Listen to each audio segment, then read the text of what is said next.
I played college tennis at the University of Minnesota, and then just a few years after that began my college tennis coaching career at the same university. And I'm proud to say that I was able to coach the men's team here for 15 years before retiring from coaching. Recruiting is the lifeblood of the program, especially, well, I can say at the Division I level, and certainly at the University of Minnesota where I coach. And I think the recruiting process, as competitive as it was when I coached, is even more so today. And I think not only is it more competitive, but I think it's broader in scope, because now it is both within your own region, nationally, and today internationally as well. And so I think it's very competitive. Well, obviously the first thing that you have to look for is, does a student athlete's athletic ability, is their game and what they can do, does it match what your team needs are? And that's the starting point. So then you have a pool of players that you're starting to contact and work with that meet the criteria that you have. And then from there, the most important thing is the person themselves. And what kind of a person are they? What are their priorities in terms of their college experience? Not only as being part of the team, but their educational priorities as well. And how are they as people, and do they fit well with the team that's in place? Ranking is a good indicator of how the player is at the point that they're coming into the university, but you need to know more than the person's ranking. Ranking is a good way to start, but then you have to sort of look behind the rankings, look much deeper, and get to know something about the prospective student athlete. You know, what kinds of competition have they had? Who have they played? Are they willing to go out and really put their game on the line against a variety of players? Not only the ones who are better than them, but the ones who may not be as good as they are. Are they willing? Because oftentimes in college you're playing against players and against teams that aren't as strong as you, and you have to be able to be successful against that level of competition, as well as the level of competition where the player may be at your level or above. I tell you, there's nothing more important in tennis than having what we call a two-point player, and that's someone that can both be able to play and be successful in singles and in doubles. I think one of the most important things is to have the student or the prospect, when they're making their campus visit, have a chance to spend as much time as possible with the current teammates that they might have in the future years, and to get the reaction back from the players on the team in terms of what they felt the fit would be, what kind of a person this is, not only as a player, but what kind of a person are they. So I always relied heavily on the interactions between the players that were on our team and the prospective student athlete to see if that would be a good fit. And then certainly, am I able to easily communicate with this person? Is this the kind of person I can spend 4 years with? Because a coach and a player in the college setting, one of the most important parts of that relationship is the mentoring relationship, obviously, and you have to be able to feel that you can really connect with that person, and that the two of you can be on the same page and working together as a strong team. And there's 4 things I think that are really important that stand out with everyone that I've certainly talked with in their memories of their college tennis days.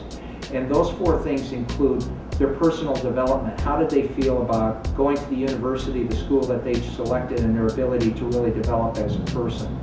Not so much educationally, although that's important, but I think were the opportunities to develop personally, social interactions, both with teammates and others. That always comes out as a very important part. The second part of it is the pride of playing for their institution.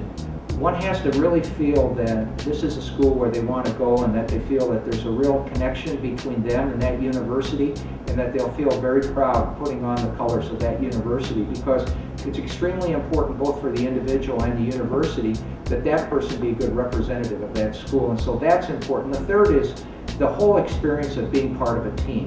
There's nothing like being part of a team, and you have to feel good about your prospective teammates that you're joining. And then the fourth area that everybody talks about is that coach-player relationship that's so important.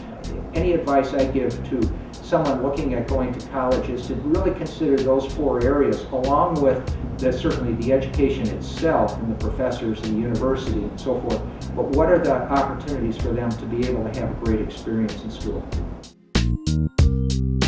The fit between the athlete and the team that they're joining is extremely important. And a lot of the success that athlete will have both personally on and off the court depend on that fit. Well, they all think they know, but the fact of the matter is it takes time. And it takes time for a person to become part of a team. And like any kind of team, when someone new comes to a team, it becomes a different team.